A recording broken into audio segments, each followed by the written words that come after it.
आज का प्रेरक प्रसंग, आनंद की खोज। एक नगर का राजा, जिसे ईश्वर ने सब कुछ दिया, एक समृद्ध राज्य, सुशील और गुणवती पत्नी, संस्कारी संतान, सब कुछ था उसके पास, पर फिर भी दुखी का दुखी रहता।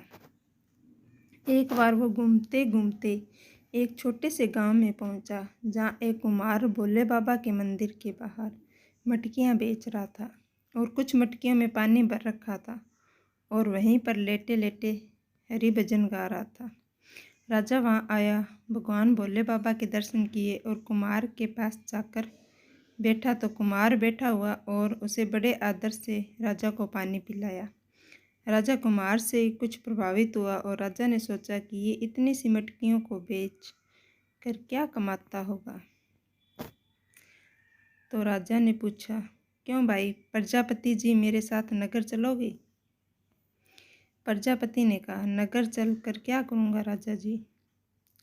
राजा, वहाँ चलना और वहाँ खूब मटकियाँ बनाना।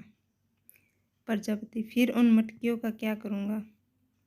राजा, अरे क्या करेगा, उन्हें बेचेगा, खूब पैसा आएगा तुम्हारे पास। प्रजापति, फिर क्या करूँगा उन पैसों का? राजा, अरे पैसों का क्या करेगा, अरे पैसे तो सब कुछ है।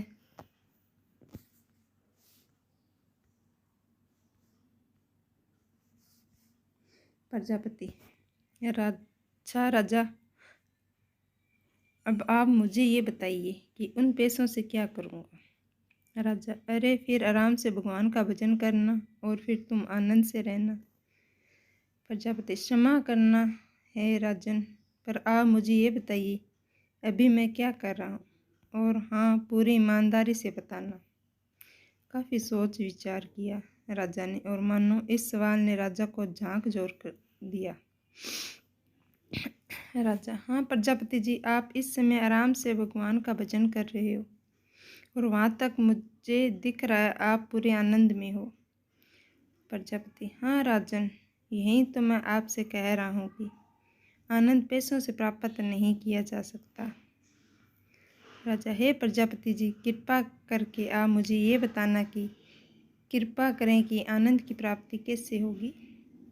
प्रजापति, बिल्कुल सावधान होकर सुनना और उस पर बहुत गहरा मंथन करना राजन। हाथों को उल्टा कर लीजिए। वो कैसे? हे राजन, मांगो मत, देना सीखो, और यदि आपने देना सीख लिया तो समझ लेना आपने आनंद की राह पर कदम रख लिया। स्वार्थ को त्यागो, परमार्थ को चुनो। हे राजन, अधिकांश लोगों के दुख का सबसे बड़ा कारण यही है कि जो भी है उसके पास वो उसमें सुखी नहीं है, और बस जो नहीं है उसके पाने के चक्कर में दुखी है। अरे भाई, जो है उसमें खुश रहना सीख लो, दुख अपने आप चले जाएं।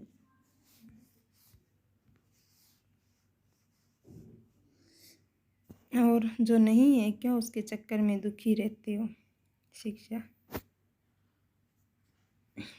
आत्म संतोष से बड़ा कोई सुख नहीं, और जिसके पास संतोष रूपी धन है वह सबसे बड़ा सुखी है, और वह आनंद में और सही मायने में